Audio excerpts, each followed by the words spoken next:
And Bastards of Bourbon, we are back 20 minutes later.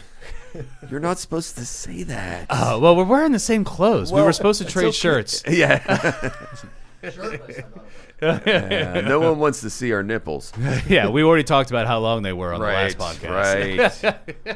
Right. Some people do laundry more than once a month, so you could be wearing the same shirt. Right. Oh, that's true. So the whole PJ, my understanding was the whole point of this was that he could put one out and then a week later put another one out, and then people would think, "Oh, look, they're putting stuff out every week." Yeah. Yeah. Right. Yeah, no, that's exactly it. So what it was is we record these every 2 weeks. Well, we try to. So we record them every 2 weeks, and so there's a gap in between Bastards of Bourbon, and I just put it on its own channel. So Bastards of Bourbon, you now get your own channel for Spotify. Apple changed their format, so it's harder to get uploaded, but I'm getting on it, and it's got its own YouTube channel. So I didn't want to have it just be every other week. So we record 2 smaller tastings, and then we can split them up into 2 episodes. Yes. Yeah, no, I actually saw the announcement of that where you were branching out into like one specific part instead of it being like under the tree. Yeah. I think there was a month period where Dave and I tried to do one every week. Yeah, it's not a good idea. And we realized very quickly that was probably not a good idea. Very dangerous. Well, because I feel like it kind of saves you too, because then you have kind of an up and down from week to week. So the first one you listen to will be the beginning of the tasting, and you'll still have a little bit of clear-headedness, and then the next week you have just the debauchery. Yes. And then the week after that you go to the previous, and you go back down the valley. Right. And it's like a roller coaster. The level-headedness creeps back in. Yeah. Need a buffer between your tastes. Right. We'll see. How level-headed was that last one? Imagine how much worse it would have been if you knew you weren't going to do one for another week. True. All right, so we're at the hour mark, so we're like halfway through then. Okay, cool. Let's bring out more. Yeah. There was something else I was going to say about the splitting them up. Do you want to introduce our guests? I guess we should introduce the guests. probably That's do probably a that. good idea. I need no introduction. Whoa. Okay. That's that kind of Look at the swagger. big britches on. Yeah. His brother starts podcast, and he's the star. Whoa. My heavens. Why don't you go to the sink and explode another beer? So both these guests have been on Gathering of Fools. Actually, Adam Morgan to my left here, he was actually the very first actual guest on Gathering of Fools. That's so cool. And the title of that one is called Peace Corps Africa Guy, because he did a couple tours in the Peace Corps. But Adam, thanks for coming, man. Absolutely. I'm excited to drink bourbon. We also recorded a second episode in which I got way too drunk and for Gathering of Fools, and I forgot to save it. So I don't think that was forever. was that the last time that happened either? I don't think so. no, that's the only time that has happened. Adam, don't be too upset, because we have had we've got a Lost Bastard of Bourbons episode as well. See, Yeah. It's not that it forgot to record. There's something that needed to be done to it, and it's time consuming. Actually, we have 2. We have the one with Franco. Oh yeah, that one is lost. Yeah, in the that ether. one is lost. That First the one's- story was there was only one, and now there's 2. there's- No, now there's a third one. Well, that one also is actually a technical difficulty. For some reason, the PC that I have, so now I can edit those on my laptop as well. I've made that functional for the business that we're starting. But the computer out there won't accept external hard drives. And So we we- did that as a road trip one. Yeah. And it was I mean, we both knew it. We were like, hey, we're going to try this out. It's probably going to be difficult. Yeah. But we couldn't pass it up because we had Midwinter's Night Dry. Yeah. Oh, so good. we almost drank his whole bottle. Well, and then he started busting out those infinity bottles. Yeah. Man, we were smashed by the time we left there. You dropped your Glencairns Oh, twice. I was smashed in several ways. I think I broke 6 Glencairn bottles. He broke them My on the way in and on the way out. All right. Just instilling confidence the whole way. Right, yes. Yeah. So then we should have known it was doomed from that. But so then the other guest is my brother, PJ Hammer. He's done a couple episodes of Gathering of Fools. He was actually just on a very recent one, which I thought turned out great. I was a little drunk by the end, that's for sure. I'm still upset about you not watching the TV shows that I came in there to talk about. And I still haven't watched. I finished the WandaVision. I haven't watched the other one. It's like you're living in the past. How good was that? WandaVision. Awesome. I loved it. All right, but we're here to talk about whiskey. Yeah. And today, so you may have remembered the last episode, not the last episode, but one of the episodes we did with Manny. He brought Redwood Empire, the blended whiskey. That's right. And we thought it was amazing. Yeah, and it was up against Old Carter, Noah's Mill, and some others. And it was spectacular. So it got Dave and I thinking, what else do they make? We just wanted to find out more about this bourbon. So we have all three products tonight. Very exciting. Very exciting. The other thing I wanted to say about it too, Manny found them for us. They were originally like $35 a bottle. It seems like they've crept up to $44. Yeah. We called it this. It's a fantastic product. It's a $35 bottle when we tasted it, and we had it up against Old Carter, which is like a $200 bottle, and Noah Mills, which is only like a $65, $70 bottle, but it's so good. Right. And we thought for a second about putting this $35 bottle up ahead of both of them. Yeah, we really did. So are these the only three whiskeys that Redwood makes? To my knowledge, yes. Yeah. And where are they out of? California. Redwood. Yeah. Oh, right. Yeah. That makes sense. Yeah, and Adam, it's a super cool story. I've got some notes on it we can get into as we go through it. But they source a lot of their ingredients for the bourbon from the Midwest, and specifically a company called Midwest Grain Products. And if you're in the bourbon know, a lot of people just refer to it as MGP. And there's a lot of high-end bourbons that people don't realize are sourced from MGP. A lot. Yeah. A whole lot. Yeah.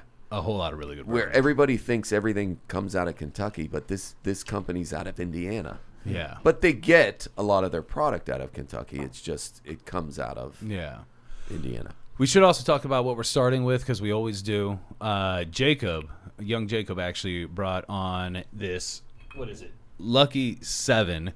The holiday toast, and it is the very first batch. I had never heard of it before. It's excellent. I highly recommend a purchase if you see it. We can't get it in this area. Jacob, do you know what the MSRP was on this? No clue. He does. Yeah, look that up. It was free. It was free. He got it for free.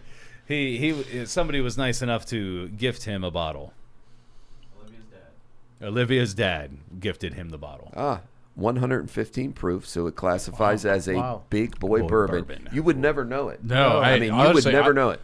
No, I was just commenting on how smooth it is. Yeah. It's exceptional. Yeah. It really caught me by surprise. I would not have minded it being on a tasting, but I'm glad we're actually tasting it. Bardstown. It's a Bardstown. It's a Bardstown product. Yeah.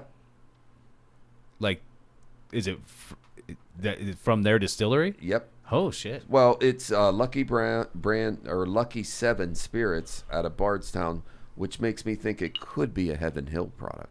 Heaven Hill is the Bardstown most. out of? Bardstown is so it's Kentucky. It's south. Oh, here we go. He's got it sitting up here. So retail price is $75.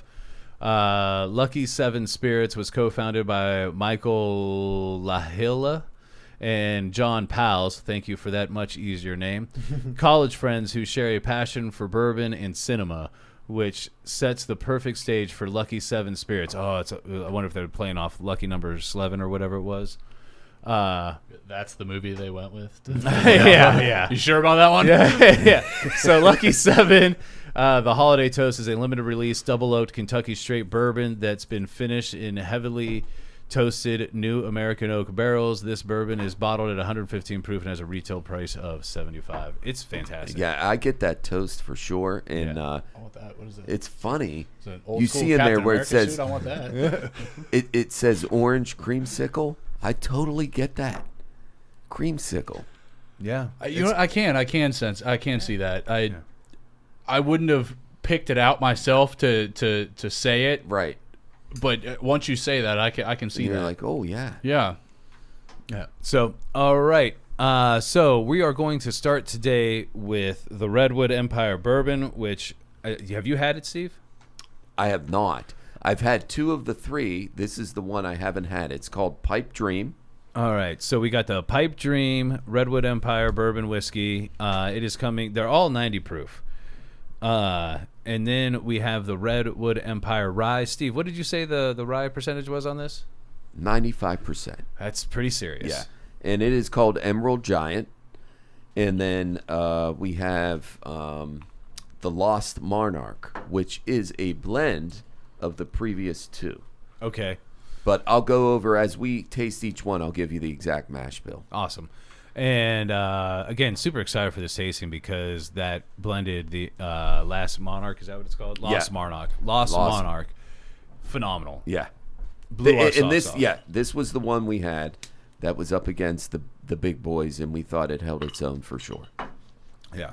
All right. So, Which one? Lost Monarch was? Yeah. Yeah. That's so. Have you had 2 of the 3 as well, or just I've only had the one. the Lost Monarch? Yeah. Okay. I was lucky enough to get this about a month ago, and of course I couldn't wait. I had to try it. Yeah. Understandable. You gotta say, I love the names though. I know, Dream, right? Emerald Giant, Yeah. Lost Monarch. Pipe Dream. So to be more specific, as far as the location, Russian River Valley, which is wine country, and it's basically slightly north of San Francisco, and then it goes kind of all the way up to the border of Oregon. Okay. So this is the area we're talking about, Northern California. So Pipe Dream. Pipe Dream is named after the 14th tallest tree on the planet. Oh, no shit. How cool is that? Yeah, that's awesome. It's a high corn mash bill. Okay. So it's kind of more your typical bourbon. Yeah. 75% corn, 21% rye, and 5% malt. Okay. There's your breakdown. There's your breakdown. PJ went with a limp wrist Steve pour. Any less than 2 fingers, you ain't doing it right. He's aggressive. Oh, it smells excellent. So definitely sweet on the smell. Yeah. Hard to find. None of our normal site for this one, huh? This is actually from Redwood's. Oh, okay. Yeah, it's not So- not real overpowering on the smell. No, it's sweet. It says maple up there. I already looked. I definitely get some maple. The other thing I just want to mention, so it's a blend of bourbons from the barrel that are aged anywhere from 4 to 12 years. Okay. So that's why anytime you get a blend like that, they don't stamp it with an age. It's only usually a single barrel, or if you have barrels that are aged at the exact same time, then they can stamp it. But in this case, they can't stamp it because it might be a 10-year and a 6. Right. So we have no idea. This could be Well, we know it's at least 4 years. minimum. Yeah. Minimum. So it could just be 2 2s, is what you're saying. That's not the kind of math you want, Steve. Double deuce. Get that 22 beer. I enjoy the nose.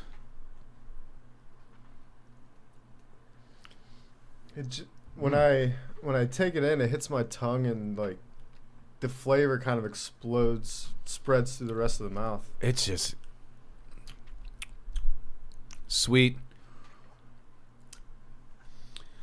Yeah, I agree, Adam. I mean, it immediately just boom. It does, but I feel like it was almost like a quick burst. Like I don't think Yeah. I feel like immediately it was really there, and then it toned down real quick, and you get like a slow burn afterwards. You know what I mean? Totally agree. But I am getting a lingering though. It is. Yeah, it's not like it completely went away, Yeah. but it was like that quick burst and then toned down enough to slow burn away. Yeah. And that lingering is like the toastiness. Mm-hmm. Yeah. It's an excellent finish. Yeah, Yeah. God, this company. I know. we're gonna put them on the map, damn it. We're putting them on the map.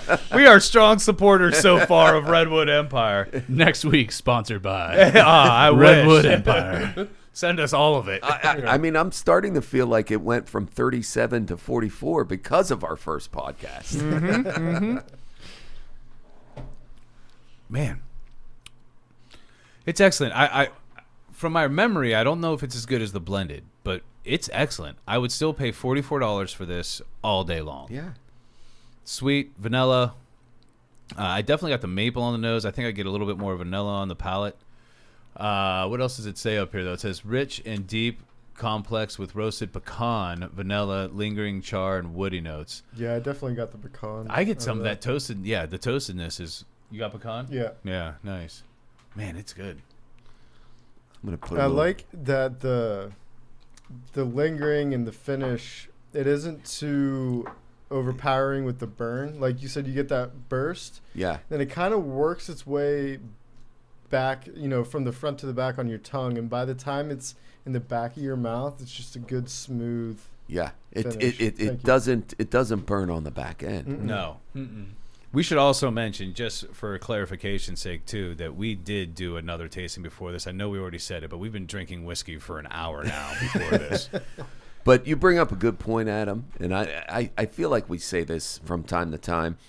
I think the mark of a good bourbon, and I don't care if it's a $20 bourbon or a $50 bourbon, if you get you're going to get a burn on a lot of bourbons right from the get-go, like we just talked about. But if it doesn't burn on the back end, to me, that's a sign of a good bourbon. It's a well-made bourbon. It's a complex bourbon. And then that's when you pick up more of the flavors. That's how it should be. Right. But it's the shitty bourbons that the highly produced. It's just all burn. Like Jim Beam, and no offense to Jim Beam. I don't want to get dislikes. No, and Jim Beam makes some decent products, but we're talking about their just regular Jim Beam. I mean, that's going to burn all the way through. Yeah, you might get some flavor in there, but it's just going to burn all the way. And the flavor is not going to be strong. It's just it is what it is. Adding the water. I think the adding the water added some biteness to it. I feel like it almost extended that burst a little bit. Like you got that first burst of flavor, it almost extended the length of it a little bit. Like it had that initial burn for a little bit longer once you added the water.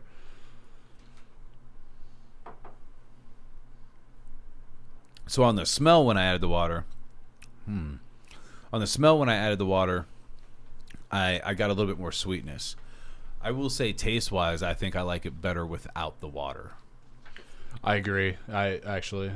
Usually, you guys especially are normally neat people. I am more often than not a cube guy. Yeah. And I prefer this straight. Yeah. I agree too. Yeah, it's crazy is when you first start drinking bourbon or any kind of whiskey like this. At first, you're like, "Oh, I want everything on a cube." Then you start to actually do more and more, and you're like, "Holy shit, this is actually better just by itself." Something about this, the water brings out that makes it less appealing at that point. Yeah. Like so many of the, and I wonder if that has something to do with somebody more novice like me being more accustomed to drinking lesser quality whiskeys where the water is just gonna water down a less desirable taste anyways, you know what I mean? Yeah, it's gonna make it more tolerable. Yeah, but then when you have something that is actually good on its own and you water it down, you're like, well, now you're just kind of breaking down parts that were supposed to be there, you know what I mean? Like right. I think you're right, because I mean I usually have Old Granddad or Jack Daniels on my shelf, and I almost always have it over ice. Yeah. And I mean Jack Daniels isn't bourbon, but those are of the Jack Daniels actually is bourbon. Don't let anybody tell you different. Right. Yeah. It's bourbon. Really? Yeah, it's technically bourbon, isn't it? They call it Tennessee whiskey. I thought it was sour mash. There's sour mash bourbon too. Oh, okay. But so it is Tennessee whiskey is what they claim it to be. But Jack Daniels actually literally went to court to not have it be called bourbon because it meets every criteria for bourbon, but it wanted to stand alone. I was going to say, is that strictly because they wanted to make it so that they stood alone? Yeah. You will find videos very easily of their master distiller admitting that it is bourbon. So I was fortunate enough to try the Sinatra Jack Daniels. Okay. And it was at Garden Grill. Yeah. And expensive. Yeah. Someone bought it for me. I was so pleased. They were like, "Hey, anything Wasn't you want?" Wasn't going to do it myself. Yeah, because again, you have that feeling of, well, it's Jack Daniels. But I'm telling you, it drank as just like a high-end bourbon. Yeah. It's bourbon. It's bourbon. Yeah. It is absolutely bourbon. Yeah. There's it meets no doubt every about single it. criteria. Yeah. I will say, I do want to maybe do a tasting at some point with their 2 different single barrels. There's the single barrel and then the single barrel, like barrel proof or foolproof or something like that. Yep. I would like to try them. I've never tried them. Yeah. And they're accessible. They're easily accessible. They're not crazy expensive. No. I don't even think they hit $100. No. I think it's like 50 and 70. Yep. Yeah. I would like to do that. Okay. Yeah. All right. We're having a moment. Okay. There was a dog hair floating Is there a around. cobweb there? I would like to do that. Let's open up the possibilities. I'm feeling nipples. Wow, that is so much better neat without the water. Yeah, I agree completely. The smell, the taste, everything was better neat. And we also use the water to rinse. Yep. And I think I thought that was for me to wash my hands. I think It's like the Romans. Yeah, we're gonna have a hard time here because they're gonna have to split up the newbie bowl. Yeah, you guys are gonna have to drink that separately. Yeah. Chris, how did that bowl taste when we had you drink it? We didn't drink it. That's bullshit, Chris. I saw you throw up in the. You know what? I forgot we didn't have him drink it because we didn't get one of your tobacco things in there. I know, but this one's gonna have one. Yeah. All right. So next, Emerald Giant. And I like how we did this lineup here because honestly, I believe that each one of these is going to get better. Really? I think so. Oh. I don't know. I mean, it's not like we've ever had this tasting before. Yeah, we definitely have it. And, you have done the last 2. But, sometimes when you try something the second time, sorry, brother. When you try something the second time, I close the bottle on Adam. Don't Like, touch this. like, It's okay. Adam, Second this one podcast. isn't Second for you. podcast. I fully put the cork back in. This one isn't for you. Move on. You're not going to like this. You don't want that one. This one tastes like feet. No, we're just kidding. So far, we haven't tasted it, and so far, we're big fans of Redwood Empire. But you've tasted these. You've tasted this one before, and sometimes when you have your second tasting of it, I don't know how many times you've tasted it, but it changes. Only twice. Okay. And loved it both times. And with the lineup, it can also change. Sure. When you drink something different beforehand. That's right. We had some really good fucking bourbon before this episode too. Well, I'm excited about this one because I typically do not prefer ryes, but it's been quite a while since I've tried a rye, so I'm excited. What to don't try you this. typically like about ryes? So it's like spicier. Yeah. Typically, than bourbon. Absolutely, 100%. And that's typically how I am too. Like the spiciness of it isn't necessarily always a good thing to me. You guys would probably love Angel's Envy rye. Then. Oh well, I love Angel's Envy bourbon. So yeah. Well, and their rye is actually sweet. Yeah, it's very, maple. very sweet. It's maple all day long. Yeah, all day. I was gonna say real quick too, because you did bring that Thomas More. Yes, I forgot to bring up that is definitely the second best. Well, first or second best deal at Garden Grill. They changed that Chardonnay one to $10 a pour. Wow. Yeah, that's a deal. Yeah. Yeah. So that's Angel's Envy Rye and that one. There you go. Yeah. All right. All right. So Emerald Giant is named after the fastest growing tree in the world. Man, I love what they're doing with these trees. I know. Isn't that awesome? Yeah, it's fucking phenomenal. And as you can already see, I'm not telling you anything you can't see. 95% rye, 5 malt, 3 to 5 year old barrels. So the thing about rye, you are not going to find ryes aged for very long. Mm-hmm. It just doesn't. Except for Whistle Pig. Yeah, what's that about? Does it not get any better as it gets older? I think it, in my opinion, and this is based off of Whistle Pig. The Whistle Pigs that are aged 10, I've had the 10. I haven't had the 15. Yeah, 10's excellent. 10's good, but that's 6. Oh, Spill easy it on the guest now, book. Tiger. Do we have paper towels sitting and here the guest somewhere? book is tainted. Just forever be a memory. It's exactly what that guest book needed. That's my fingerprint. PJ, I'm not a distiller, and I never want to give the impression. Right, of like that. is it something But that it breaks down after so long? I just think where it's so much harder. Rye is very difficult to begin with, and I think it's just I'm sure they have experimented with it. Whistle Pig apparently is able to do it. They do a great job. Great job. But if you notice, those Whistle Pigs that are aged as long as they are, keep saying Whistle Pig. Whistle Pig. They are a thinner rye. Mm-hmm. It's thin. There's not a lot of color. No, the flavor's good, but not enough dip spit. Well, and they're the only they're the only distillery that specializes in rye, as far as I know. That's all they do. They don't do anything else. Yeah. A lot of source whiskey. High West does a lot of ryes. Yeah, but they do bourbons. Right. Yeah. So is the big thing with rye is it just an all around different approach, or is it like a different recipe, a cheaper aspect, or is it a harder one to do? My understanding is it is harder to do, and it costs the distillery more to do a rye, so therefore most distilleries lean towards doing just standard bourbons. Yeah. And I can't give you the reason why. I just think it's a harder grain to work with. Yeah. So you have more overage.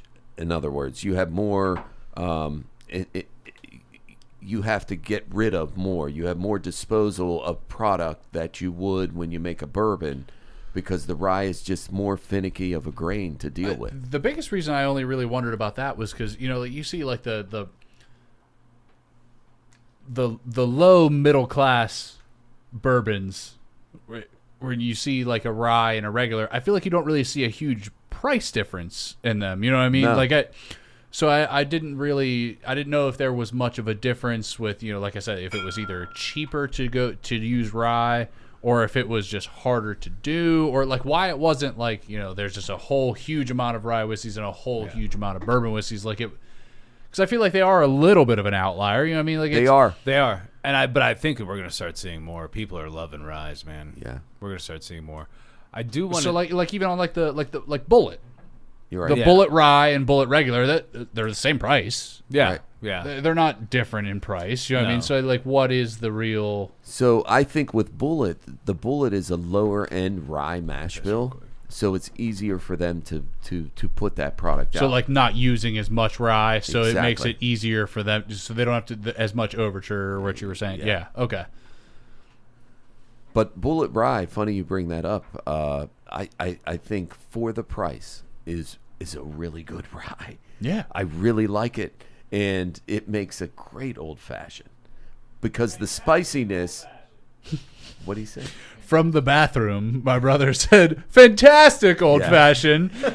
And I lean towards ryes for old fashions, and I'll tell you why. Because an old fashioned obviously either is going to incorporate a sugar cube or simple syrup, Something sweetness. sweet. Yeah. And it just the spiciness of the rye offsets the sweetness. Okay. Whereas if you use something like a Basil Hayden or just a regular bourbon, it makes it for me a little too sweet. Right.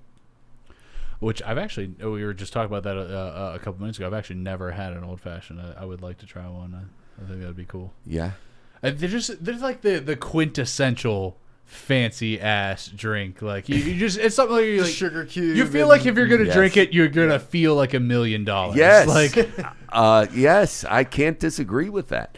And I do it old school. So if you come to my house and I make an old fashioned, I'm gonna muddle, just like Adam was saying. I'm gonna take sugar cubes, sugar cane, whatever I've got available.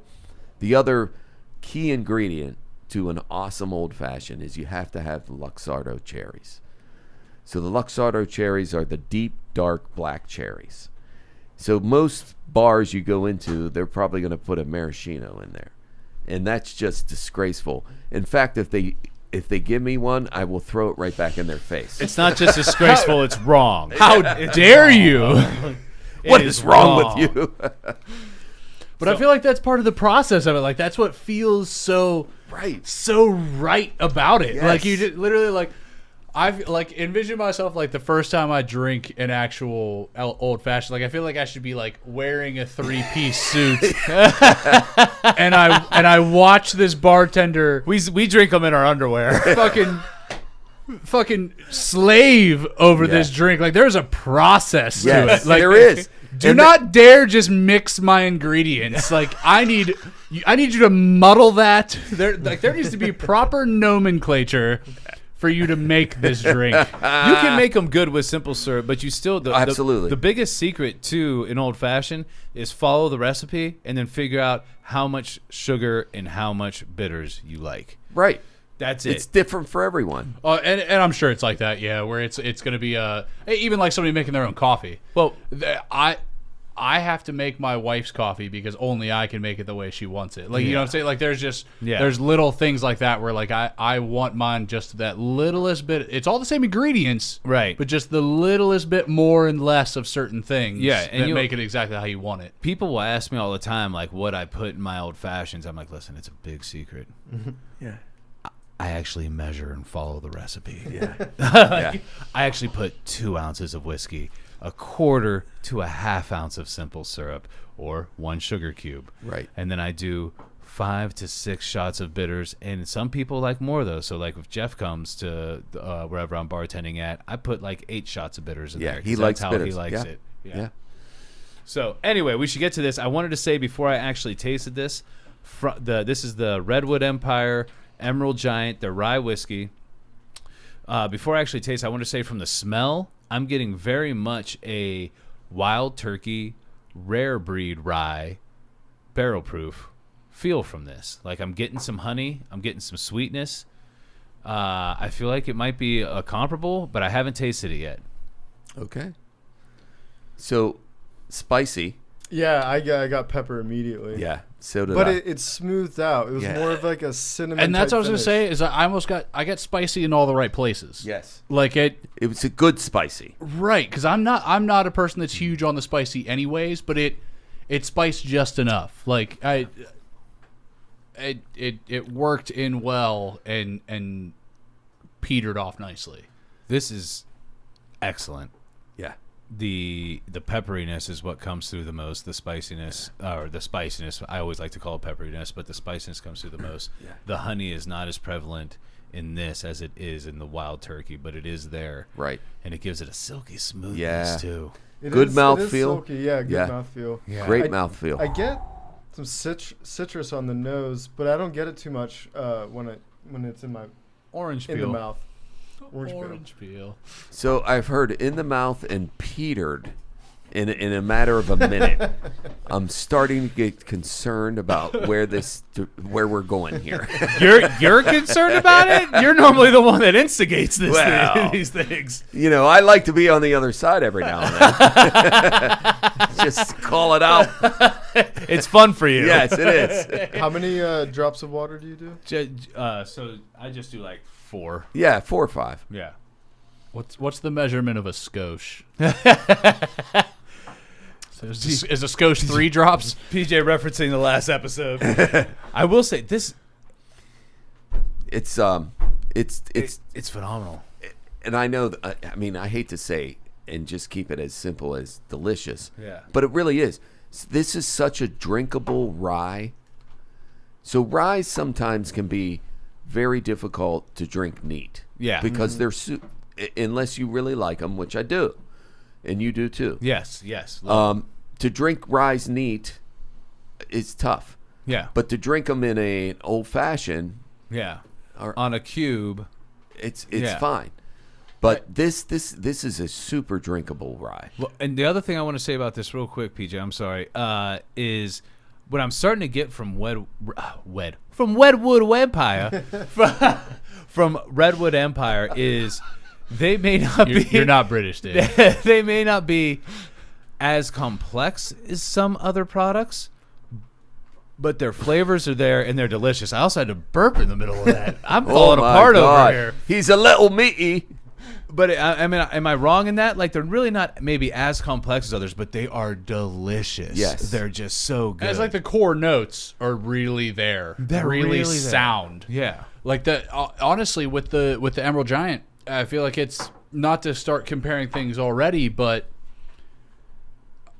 because me not being a rye guy to begin with, I like the Pipe Dream better straight, but I like the Emerald Giant straight better than I like the Pipe Dream with water.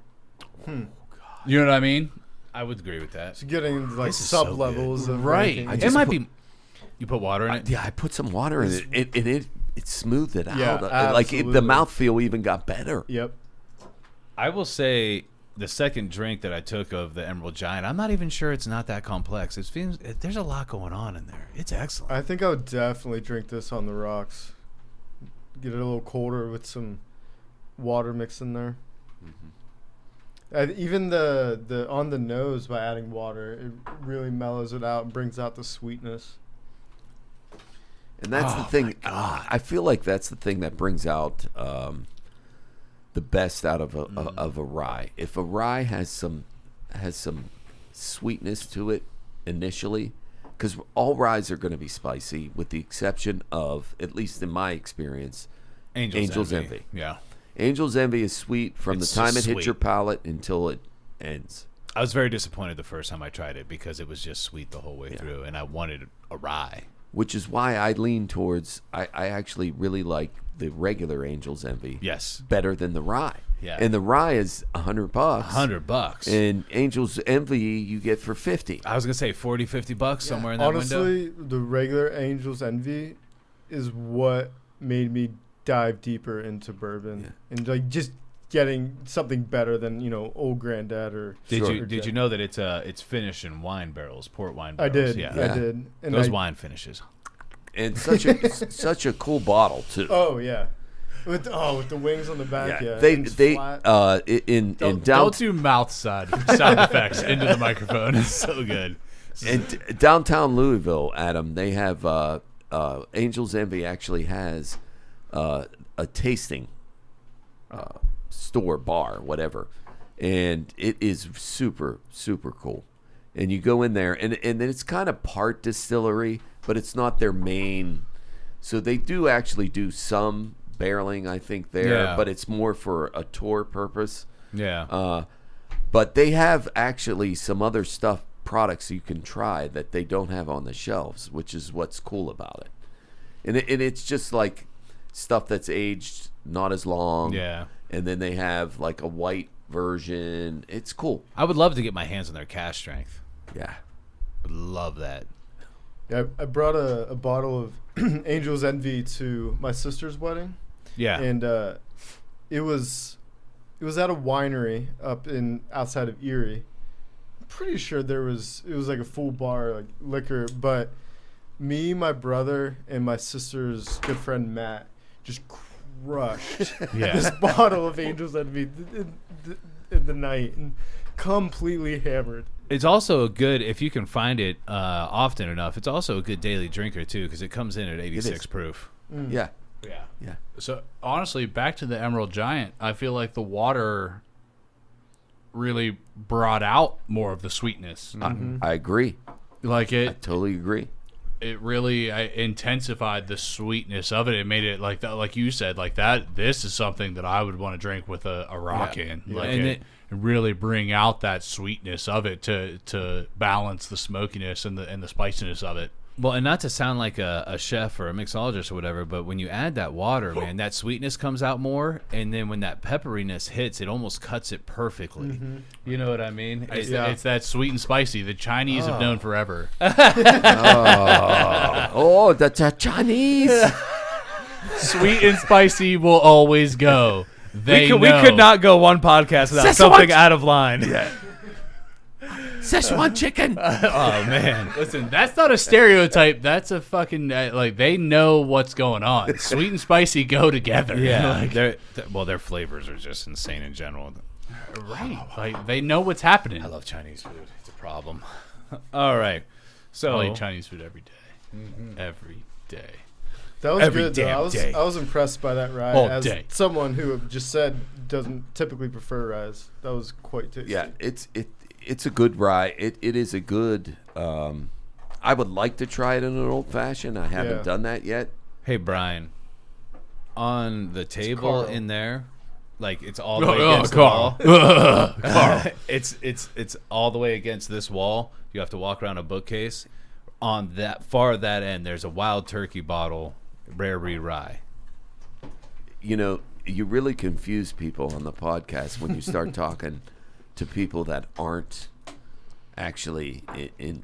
Did we not announce that they were here on this episode too? Well, No, I don't think we did. Oh, There so was- we have there a peanut gallery again. It is with Krish, a.k.a. Krish. Oh my god! My words are gone. It's amazing that I do 3 podcasts. It's like he has some sort of accent or something. So we have Chris, a.k.a. Chris. British Spanish, Chris. yes. Chris's second language is Spanish.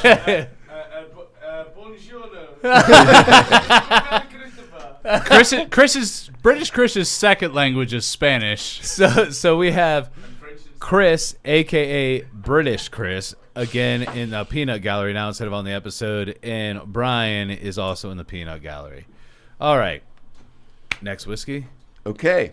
I'm so excited to taste this one. Not just I've already had it, but I'm so excited to see how it actually lines up after tasting the other Right. ones.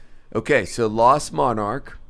The story behind that is it is the largest redwood. So that's Okay, So- largest redwood.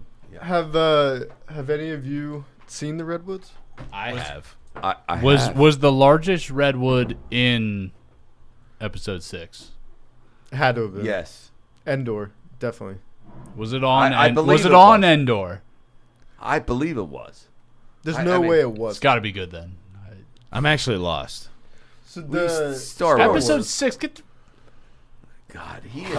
You know what? Let's just hate him. let's just act like he's not even on this podcast. So the Ewoks, the Ewoks were running around the the Ewok redwoods. movie, Yeah. right? Yeah. Okay, got it. all right, so that was their pad. Was in. I'm actually a big Star Wars fan too. I'm Last- very let last- down by myself. I'm very let down. You're a disaster right now. Last Monarch. Never was, podcasting again. Last Monarch was the name of the main camp of the Ewoks. Oh, I didn't realize that. No. I'm not. This isn't real. Ah, you motherfucker. I'm never podcasting again. It's decided. Lost Monarch. It's lost on him. I'll tell you that. Yeah. Just drink your fucking whiskey. All right. So Adam, to answer your question, I had a experience several years ago where I went to San Francisco wine country. I went to actually Napa Valley, I want to go. and so bad to see there the was redwoods.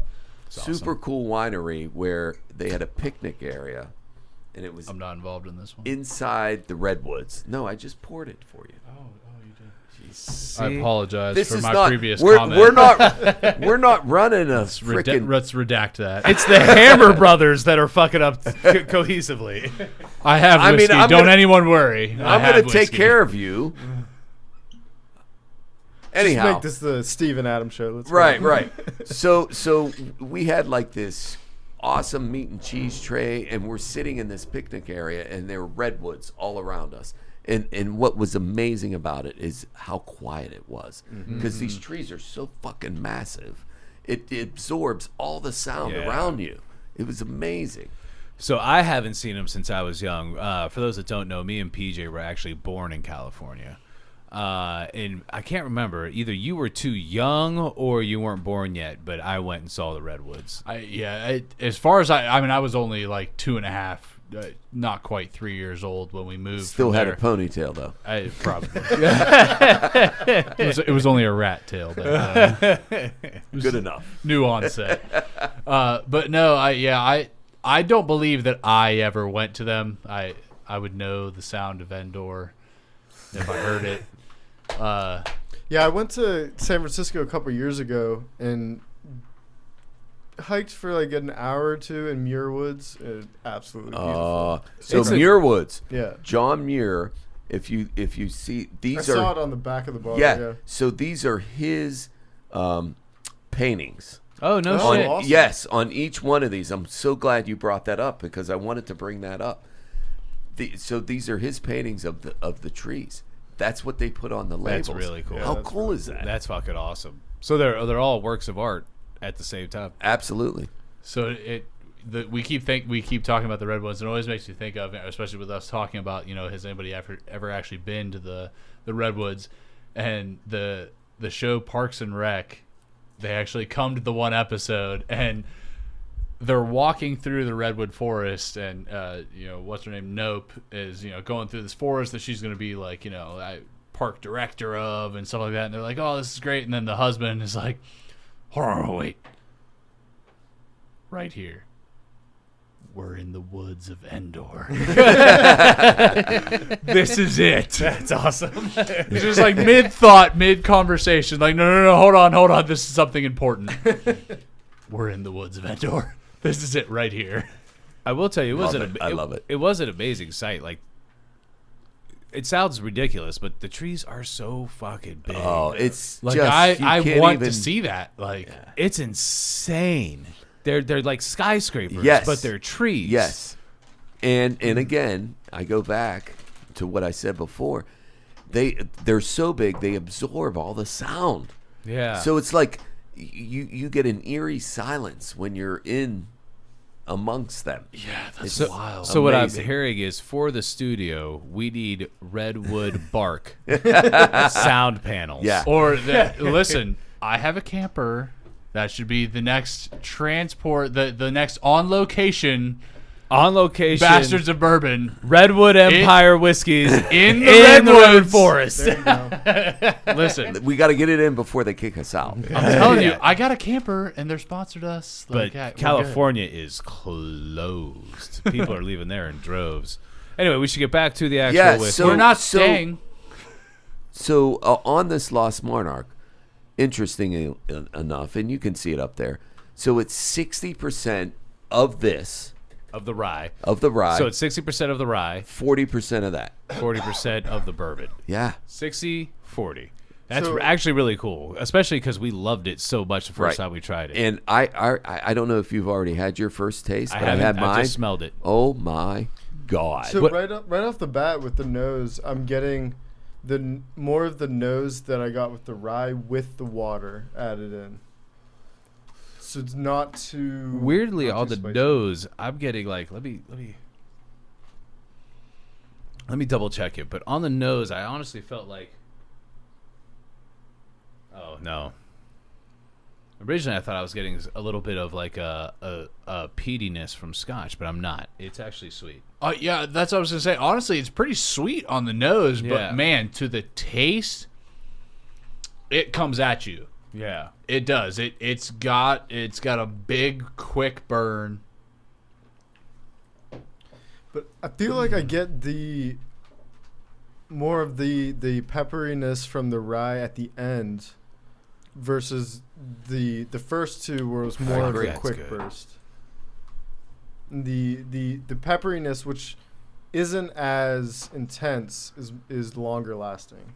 Yeah. Well, I'll tell you this. This is more complex than the other two bottles, which is perfect. It's 100%. It's phenomenal. And I totally agree, and I know where you're going with it. So you get immediate, and you said the same thing. So you get the immediate kind of burn, and it kind of goes a little bit up your nose, right? Yeah. But then you get that smoothness at the end. But that smoothness isn't necessarily just, it's pepper. There's definitely pepper in there, but there's other stuff. It's like a little bit of maybe orange, some caramel. But that's what is coating my tongue at the back end, and I love it. Mm-hmm. And it's smooth. It's not burn. It's not a burn. Honestly, the tail end of this one is probably my favorite, but up until the tail end, I don't know. It hits Something you- about it in the middle. hits you Something too about hard? it. I feel like the burn of it lasts a little bit too long. Okay. You know what I mean? Like it hits you with that real peppery burn in Yeah. the very beginning, and it's a very slow, gradual peter off. Yeah.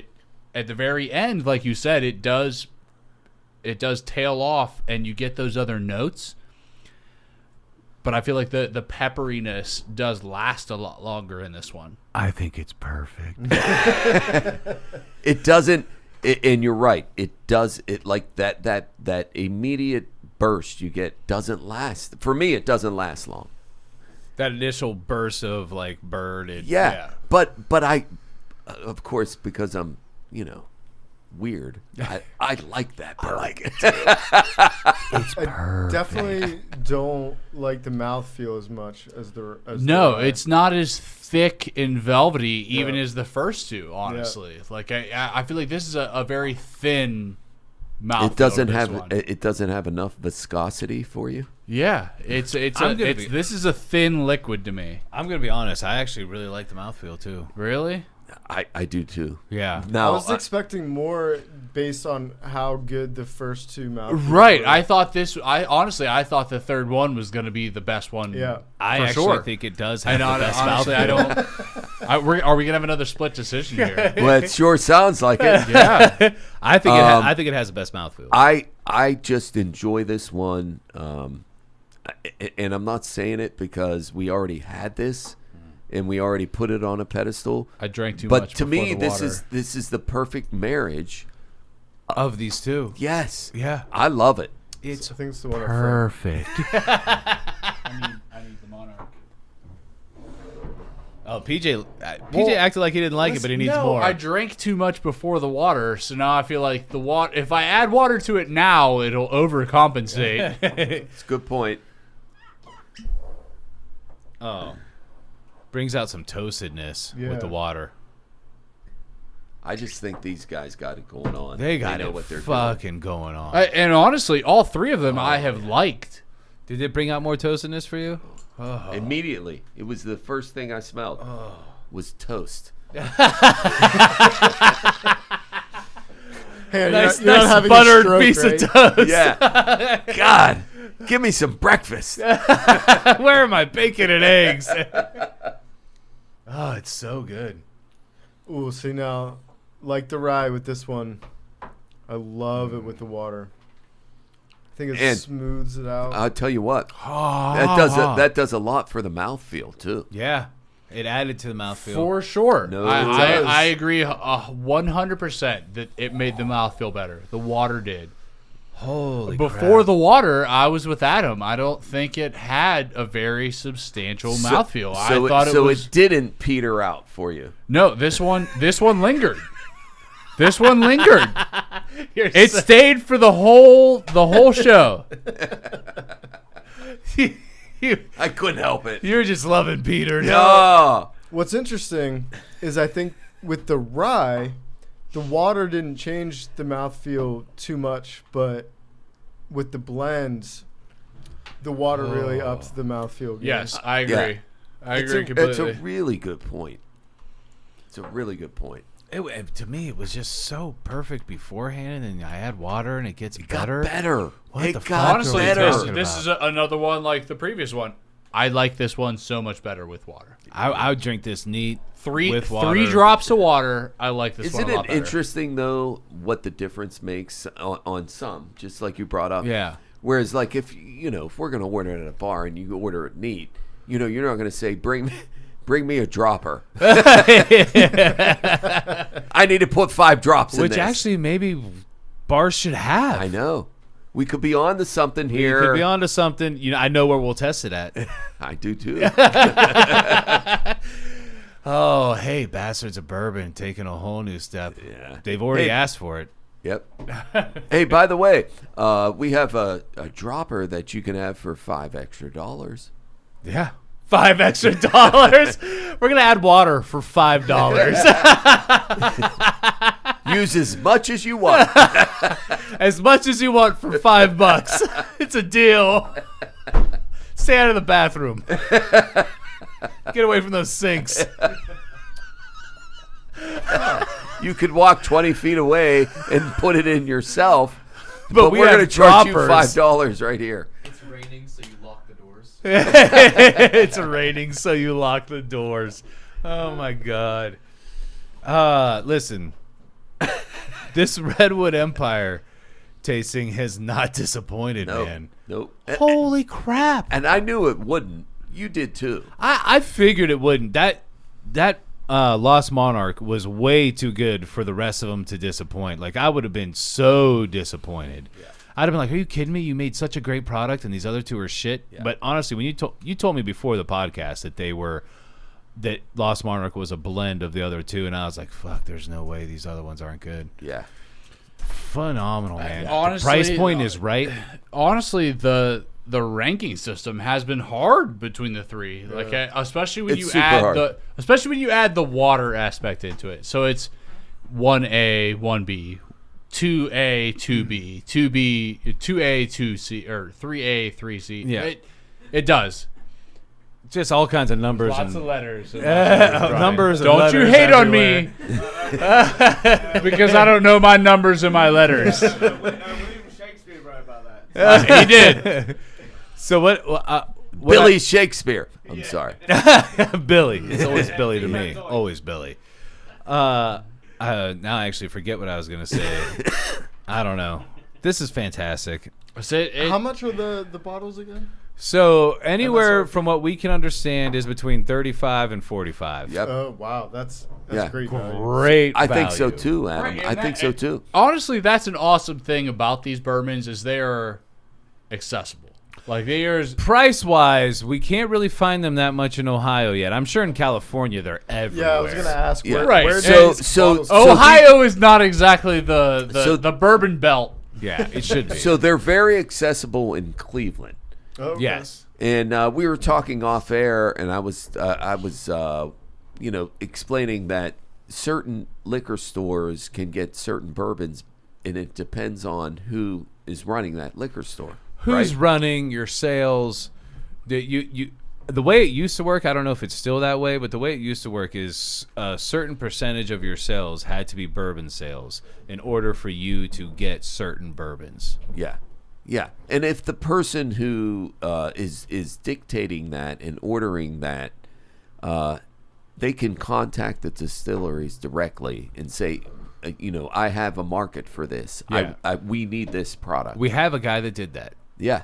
And I'll tell you this, too. I think, actually, the pandemic, the one good thing it did was they have an extra year's worth of this product. Yeah. So we're getting some stuff that we've never seen before, like even here in Steubenville and Wintersville, Ohio. We're getting some stuff we've never seen before. Yeah, I think they got to unload it. Yeah, I think part of that is they just have an extra year's worth of stuff. Yeah. And hopefully everybody here buys it up, so everybody go buy up the good bourbon at the local liquor stores, because that's what helps your liquor store get more of the good stuff. But what I will tell you, because I like this so much. Oh, look at this. What? This is from their actual site. So $30 to $40 is what they're saying is going to be your. That's crazy. $30 if you got this for $30. So I'd you can get this 3-pack online, and I searched it. I've got it in my cart. I haven't pulled the trigger yet, but you can get you can find it online pretty easily and get the 3-pack. What was the cost on it? It was around $100. Yeah, I'd do it all day. Yeah, that's great. Not including shipping. Yeah. But I'd do it all day, man. Yeah. This stuff is phenomenal. Yeah. It's really good. I don't know about the rest of you, but I definitely have my rankings picked. Oh, my Good. rankings are picked. I will say I would actually for sure pay. I hope it doesn't happen. I'm sure it's going to happen, but I'd for sure pay $70 for probably any one of these. Strike that. Can we exit? Can we get that out of there? So they don't know. Right. So they don't know. I mean, what the fuck? Yeah. Next thing you know, I fucked up. you don't ever say that. Hey, charge me more for this stuff that I like. That would be great. Thank you. I'll pay $75 for it. Yeah, we're gonna start a bidding war on Redwood Empire. I'll pay $90. Go on now, get. You go on, you get. Stop saying that stupid shit. All right. Anyway, so Mo, just because you're sitting next to me, you're going first. All right. Well, I think this is going to be a bit surprising, especially with my preamble to the episode. But I think the Emerald Giant was my favorite. Wow. Yeah. That is surprising. That is surprising because you were very. I love it, rye. Adam. I love it. So first of all, with it neat, I really liked the immediate bite and then the tapering off, moving up your tongue and like finishing off, like really nice. Really nice. Really nice. Knife. Really nice. That's an homage to Tommy. Sorry, couldn't let it go. I'm sorry. But the taste is one of our favorite things. All through your mouth, and it finishes really well. And then with the mouthfeel, with it neat, silky smooth, you add the water, and it even smooths out the biteness and the spiciness. It doesn't take away from the mouthfeel. Yeah. Rye, I think, was my favorite. My second was the Pipe Dream Bourbon. Oh, really? I think the Pipe Dream Bourbon was my favorite flavors neat, which isn't typically how I drink bourbon. I usually drink bourbon with some ice. So just thinking about that and like how I typically like to drink bourbon, it's usually going to be with some ice, and I liked it better. Amazingly, adding water to the bourbon added bite and added smoke for me. And this is on Pipe Dream? Yes. Okay. Yeah, so that was your number 2. That was my number 2. And then my number 3 would be the blend. The mouthfeel, like I said, wasn't as good. And then when you add water to it, it did smooth it out, but it was still a little bit too peppery for me. So that's my 3: rye, bourbon, then the blend. I like it. All right, PJ. I like it, Adam. I actually like it too. My rankings are definitely going to be a little different, but I like it a lot, and I like how descriptive you were.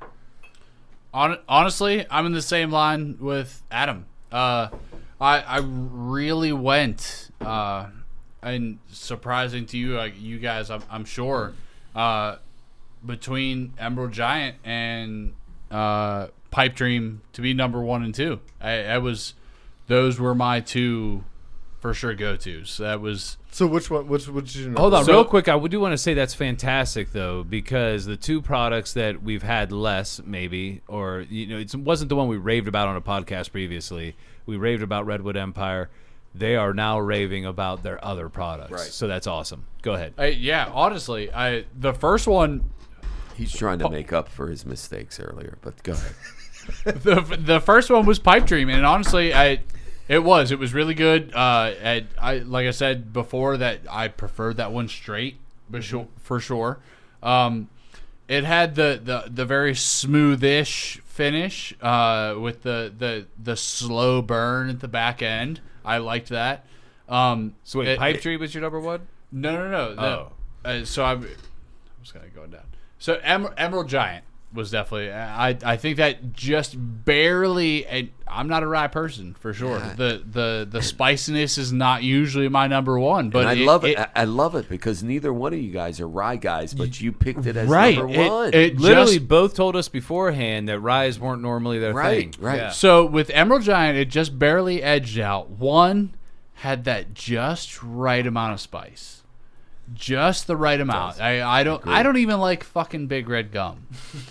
All right, now we're talking cinnamon. Literally, don't even like big. Like it had the right amount of spice. It faded off nicely. It did. It hit you quick and faded off nicely with the just right amount of spice. It had, and like Adam said, it had that really good velvety mouthfeel. It did. It coated the mouth well. It did really well with that. It didn't peter out. No. And honestly, so that was the one that opened up without the water. I can't disagree with that. I can't. And honestly, I like the best. I like that label the best. So that was it. Honestly. Oh, here we go. Listen. It's all about the art. Listen, that may have been what edged it out over the Pipe Dream. 1 and 2 were really close for me. All right. All right. So what's so two? jump into the Pipe Dream. So second was Pipe Dream. Preferred straight, definitely. When we added the water in, it added in something I didn't like. Smoothish with the toned down burn, like we talked about before. It hit you real quick, Yeah. and then burned out slow, which I did like that aspect of it. But honestly, third best label. Third best artwork. So third would have been Lost Monarch. Harsher, immediate, stronger overtone. Yeah. Stronger burn, even with the water. I almost felt like with the water, that one prolonged the burn a little bit. It had that pepperiness even longer. Yeah, one of my notes literally is still a bit too peppery with the water. Yeah, and with the water, better mouthfeel with the water. It coated things a little bit better with the mouthfeel with the water. But before the water, no, Yeah. couldn't get down with it.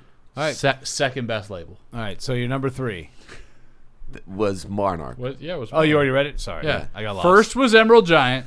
Had Second, too much to drink. So listen, and all around here, 2 of these could have been great sci-fi films. Hold on. Lost Monarch was Emerald It was Giant. his 3. Emerald Giant, Lost Monarch could have been great sci-fi films, and then Pipe Dreams was just a Cheech and Chong. Yeah, absolutely. But it was my second. I want to say, so Lost Monarch was your third favorite artwork? Yeah. Second.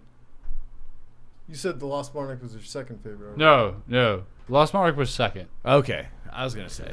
Yeah, no, honestly, Pipe Dream was the third favorite. Yeah. On our the How label. about, Yeah, shout the out- label. Yeah. Yeah. Shout out to Adam to bring up John Muir. That was who- awesome. Yeah, because, I mean, Yeah. that's Redwood, his baby. artwork. Yeah. All right, so mine's going to be a little bit different. I think mine and yours might be exactly the same. Yeah, well, it probably will be. We have similar palettes, Yes. for the most part. I'm going to put Lost Monarch number 1, but I'm going to tell you why. Because Lost Monarch, as you mentioned, and I'm glad you did mention, it was a little more burn for you, a little more. So as you drink more bourbon and you drink it often, your palate changes, and you desire things that have more flavor. Lost Monarch, in my opinion, has more flavor.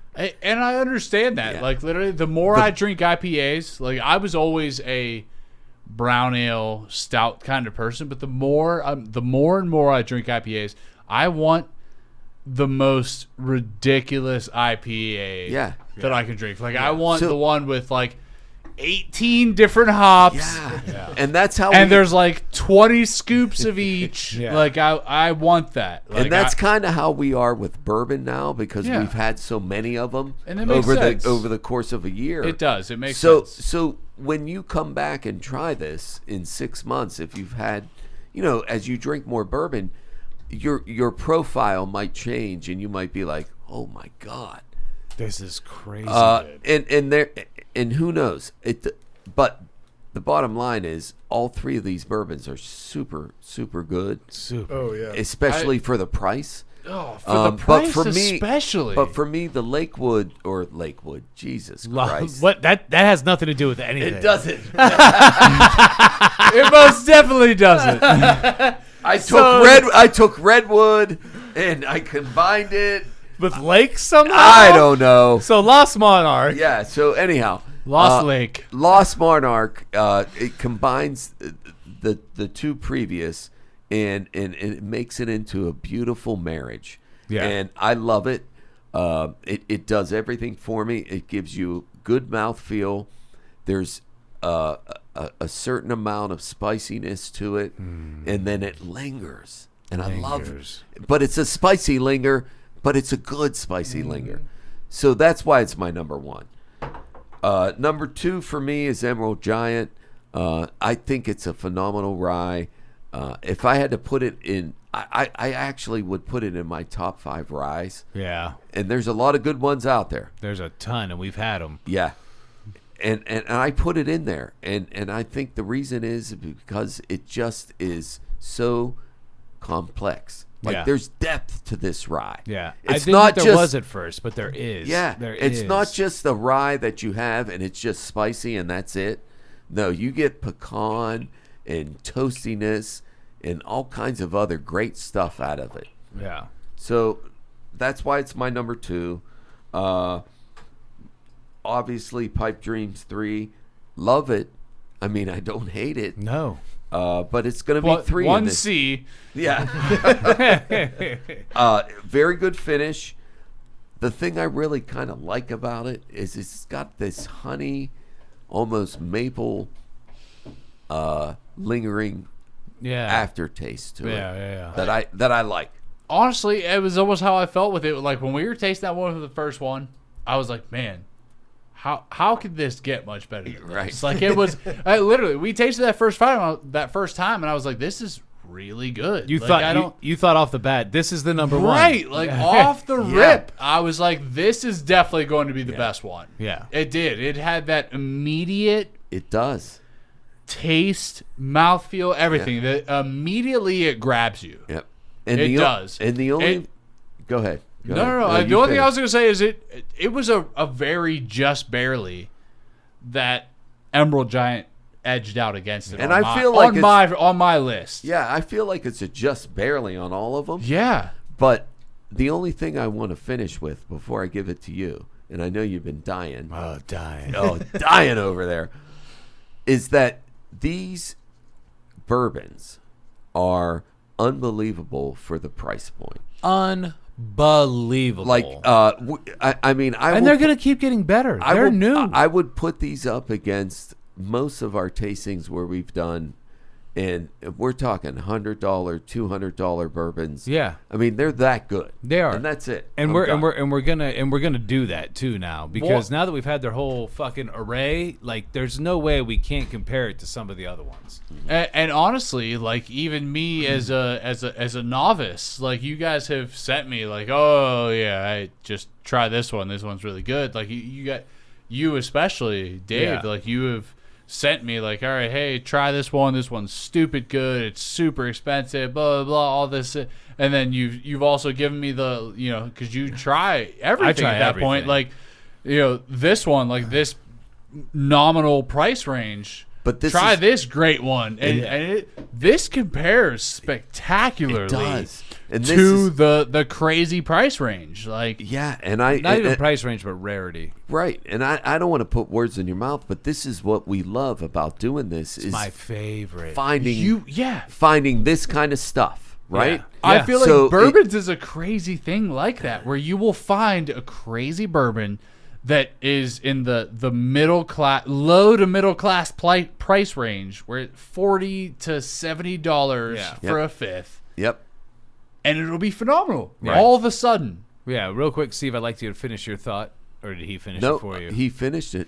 So, starting mine, what I want to say is my favorite thing to do is find the cheaper bourbons that drink like more expensive bourbons. Right. The diamond in the rough. I'm going to go out on a limb because I feel like does it say it has established on here, but it's Roman numerals. What do you think about that? I can't read numbers. Chris, we need Chris in here. Chris, you know Roman numerals really well? Get the Brit in He here. speaks 7 languages. Do you know what this would be? Established? So the X is a 10, V is a 5, and the 2 dashes are like 1, so that'd be 17. 2017, yeah? 2017, yeah. Get the fuck out of here. So I'm going to go out on a crazy fucking limb here. No, don't. Like, that's a badass new bourbon. Like I'm going to go Don't do it. Listen, I'm going to go on a limb and say this is the distillery to look out for. They are so new, and I'm going to say get the fuck out of I'm going to say in 10 years this is going to be online with Buffalo Trace. Jesus Christ. It wouldn't surprise me. It really wouldn't. I'm going out on a limb. I'm going out on a limb. 10 years. All right. This is going to be... I'd also just like to add, we are only going off of the basis of my interpretation of Roman numerals. Right. I could be completely wrong. You know? So Chris says that he could be completely wrong on these Roman numerals. Regardless, to me, this is the distillery to look out for in the future. Obviously, we know it's new, right? Yeah. It is a newer brewery, a newer distillery. That is the thing. Yes. I think it is. Honestly, for it being so new, it's crazy. Damn great. But so I think this is the distillery to look out You are for. correct, Chris. 2017. I think this is the distillery to look out for. I think you're crazy if you don't see one of these bottles in the store and pick it up. Buy it all day long, especially while it's cheap like this, because I think it's going to go up, and I think it's going to end up being harder to find. Buy it and enjoy it, and just thank us for it. Yes. Make sure to shout out Bastards of Bourbon, like, hey, they told us about this, and they were right. Dave, I'm dying to know your rankings. So mine is actually going to follow Steve's, much as I suspected. So the number one is the blended whiskey, the Lost Monarch. Man. It is. I just have here. I'm just going to read the notes I had. I said smooth, sweet, wow. Yeah. It does have a little bit of everything, but the sweetness in it is what draws me to it. It really does. And I also added on here, water added more. Are you kidding me? I didn't need it to add any more. Yeah.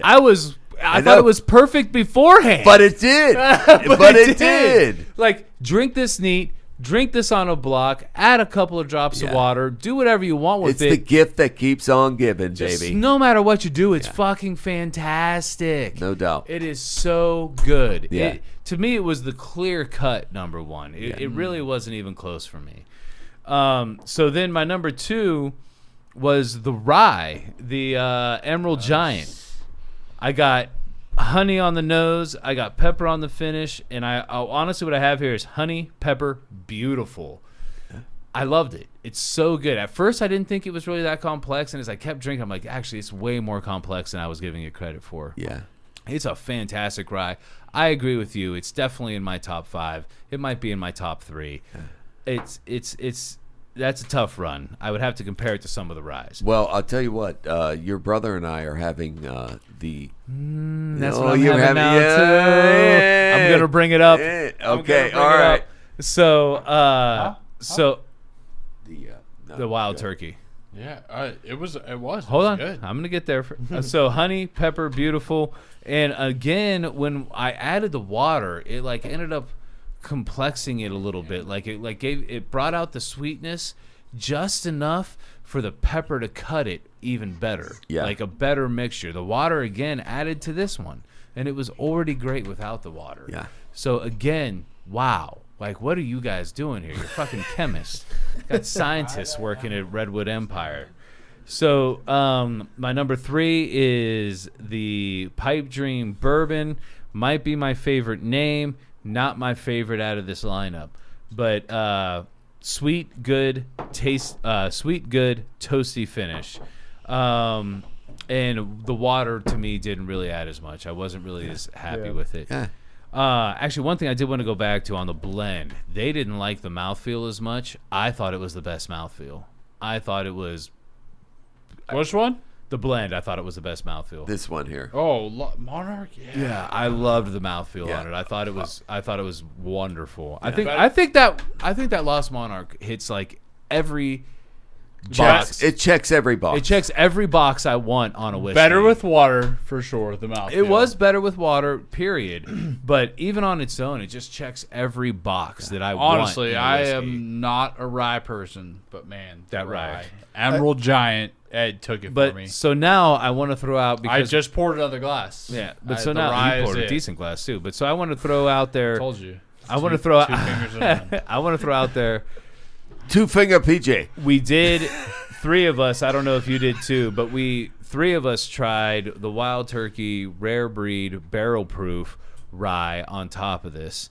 And we have compared, we've raved about that. And I will tell you what, it's fucking great. To me, it's honey and pepper all day long. Yes. But I don't know. that fucking Emerald Giant, it's Right. with it. It's with it. It's with it. Is it quite there? I don't It's know. tough for me to say. It's. I would have to try them back to super- back, which yeah. we will do on a future episode. Yeah. Just did. I think Emerald hits it a little bit better with the smoothness. Okay. The Wild Turkey hits you in the face a little bit. Yeah, it does. Which Right away. Yeah, yeah. Not always a bad thing. Not always a bad thing. No. Hits you in the face a little bit. But man, I feel like the slow burn of the Emerald Giant is just a little more contoured. Like Okay. it comes back down in the right crescendo of flavor. And that surprises me because, this Redwood, as we know, because they're willing to give out their mash bills, is 95% rye. That's crazy. It is crazy. Right. I gotta say though, as much as I'm not surprised that Dave and Steve's palates are the same, In tune. their rankings are the same, I'm just as not surprised that PJ and I are on par with them. Right. What's it been, like 16 years now? the $25 MSRP are in tuned with the $150 MSRP. But it is crazy to me that both of you are not rye fans, but you were about this rye. But the littlest thing about that rye, which baffled me a little bit, I don't know if I did that the last time that I actually tried Don't be rye shy. with anybody. Yeah. With the Don't be shy. adding that littlest bit of water Yeah. to the rye brought out that sweetness And on the Emerald Giant so much, especially Yeah. that one especially Yeah. brought it out so Yeah. much. And I'll tell you what, PJ, I feel like in rye more than in bourbon, when you add water to it, just a little bit, it'll bring more out. Right, just that tinge. Yeah. Just that tinge to expose that sweetness just a little bit more. Now, Yeah. I do real quick want to cut to Adam because he's trying the Wild Turkey Rare Breed Rye for the first time. So I want to know what he thinks of it. Yeah, again, as typically not a huge rye fan, this is very good.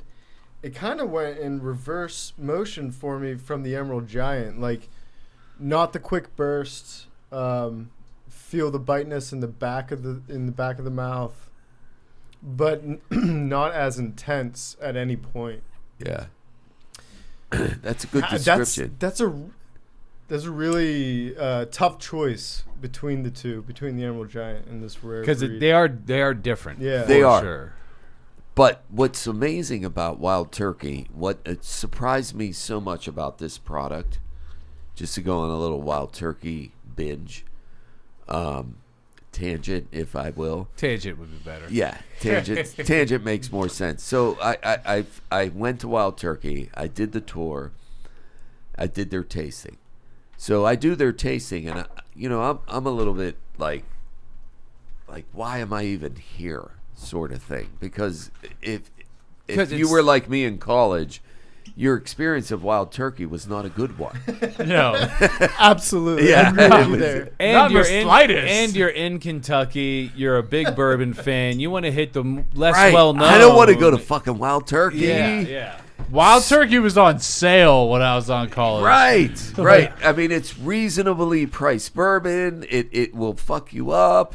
You put It's it in your super- jungle juice. Yes. I will say it was this. all bad. I will it say was this. all bad. If you're a bourbon drinker at a dive bar, just go ahead and get the Wild Turkey because it's not awful. Right. Yeah. So I sit down at the tasting with super low expectations. I'm like, get me the fuck out of here. I want to go to the next. Yeah, next let's go to the distiller. next place. And then they there start has breaking. to be better places. than They this. start breaking out these products that I had no idea that they had. Right? They're like, try this, try that. Like the diamond and the other thing. Yeah, so they break out the rare breed, which, I had never had at that point. This is years ago. I didn't even know they had a rare breed. So they break out the rare breed. They had these Russells, which Bill Russell is like the original master distiller. So they have Russells. And they're fantastic. Unbelievable. Yeah. So I leave this tasting and I'm like, oh my God. I love Wild Turkey. Like I'm buying paraphernalia on my way out. Like, give me the T-shirt, give me the hat. What's up with those stickers? Yeah. Give me the tattoo. Can I get a tattoo? Did you have a tattoo artist in house? I want a big turkey on my chest, not an eagle. So it just changed my entire mind frame of wild turkey, which most people's wild turkey mind frame is that. It's like, oh, it's wild turkey. I'm not drinking that. Yeah. But they do make good products. The rare breed rye is absolutely one of those. It's a spectacular rye, and it is hard to come by. It didn't used to be. It is now. Very quickly. Yeah. Very quickly it has. Is it better than this Redwood Empire? It's tough for me to say. Yeah, that's a tough call. It's tough for me to say right now too. Yeah. We have to do another. I think it is. I think it is. That's my initial, but not by much compared to Emerald Giant. Yeah. My initial thought is the same, because I remember when I first tasted the Wild Turkey rare breed rye, and my reaction to that, I freaked out. The first tasting with it was just, you brought it. Well, remember when I got it, I was so excited. I was like, oh my God, wait until you taste this rye. Yeah, it's honey and pepper all day long. I love it. I gotta say, do rye tasting. If nothing else, tonight has shown me that I need to give rye its due chance. No doubt, Adam. Chase right. more. Like it can be so much better than you think it is. Like me and you were on the same wavelength. Like we were not rye people. And it came in number one. Yeah. Adam, Emerald Giant was our number one pick for sure. I will tell you right now, some of my favorite whiskeys, period, are ryes. Yeah. And if you gave me, if I had to give you my top 10 right now, probably 5 or 6 of those would be ryes. Yeah, I would have to agree. I think rye comes kind of acquired, typically. Yeah, it does. Typically. I totally agree. Yeah. You get into bourbon. Yeah. Then you find out about rye and start really trying the ryes. And then you're realizing, oh my God, these are spectacular. It seems like it just adds sometimes just a little bit extra flavor. Yeah. Yeah. All right. Well, I think this has been a great episode. I think we got off the script in the best way a couple of times, and I loved it. I can't wait to see what everybody thinks of it. This will be the first new episode on the new channel. Well, this will be the second episode. Actually, the first one will be with Chris and Jeff Summers. But it's very new. These will be very new. It's very new. It's all very new, and I'm excited for it. Steve, I hope we can try to do these every 2 weeks. If not, now we have a back catalog from Gathering of Fools that we can throw up there. But we are going to make sure we get you guys this quality podcast. I got to tell you, what I think we bring different than other whiskey podcasts is we bring the funny. Yeah. We bring the fun. Like, we're here to have a good time. We're not here just to tell you just about the bourbon. We're here to have a good time. And we're not flipping bottles like those guys you showed me. That's terrifying. Just break a bottle on the table. Oh. Yeah. But I love this. I'm glad we got to do it. Steve, thank you, brother, for bringing this onto my table, man, because I wouldn't be doing this without you. So I appreciate you. I love you, brother. Love you too, man. Love this. And thank you, guys. Thanks, Adam.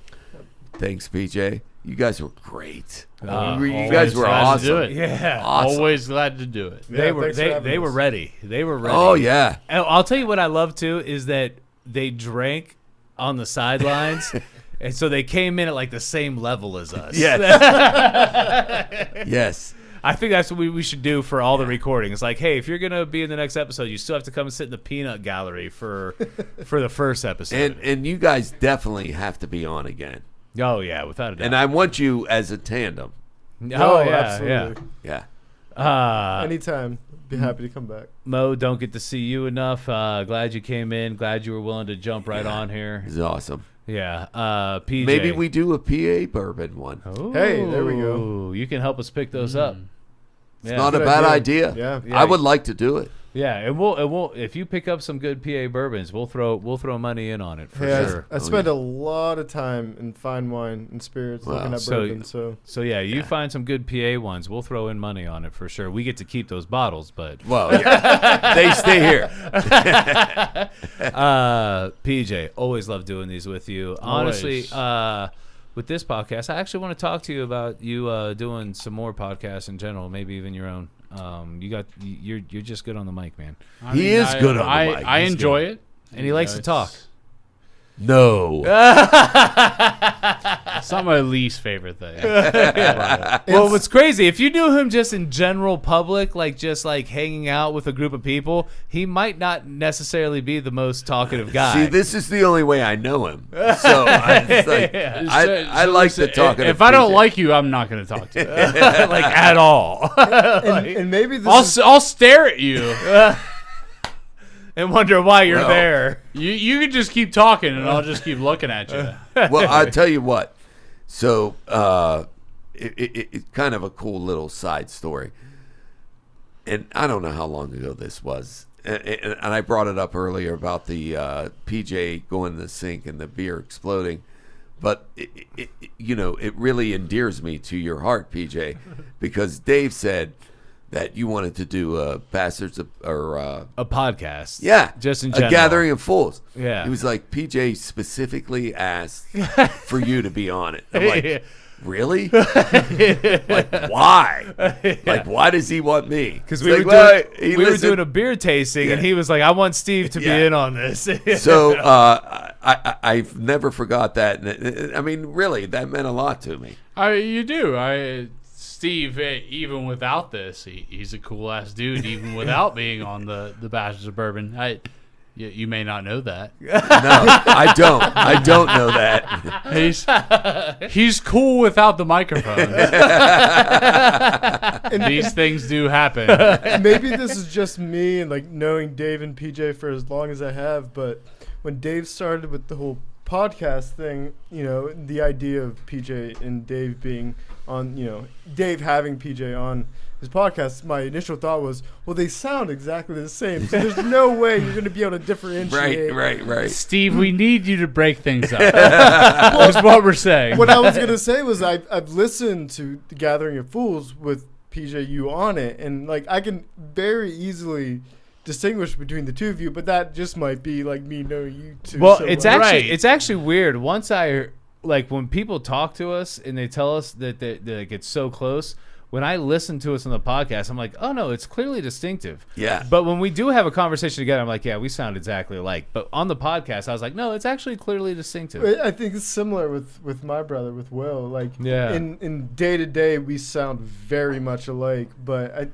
on like a podcast, on radio or something, up against each other, you can distinguish between the two voices. Yeah. Well, anyway, I think we should wrap this up. I think this was a phenomenal podcast, man. I think both these tonight were just awesome, man.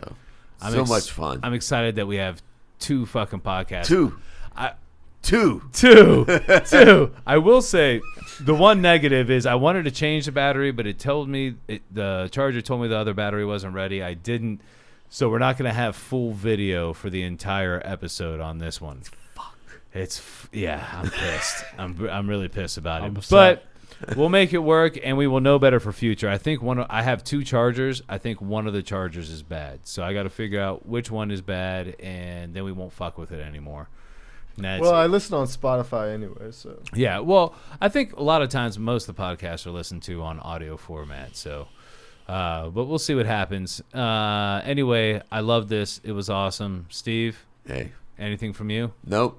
I just enjoy it, brother. Man, love you, man. God, we have so much fun. I love you too, brother, man. This is so much fun. We'll never stop this, no matter what happens. We're just going to keep doing the damn That's thing. right. Pandemic be damned. Pandemic be damned. We're in here licking each other's faces. And with that, Bastards of Bourbon. Don't lick my face. We're out.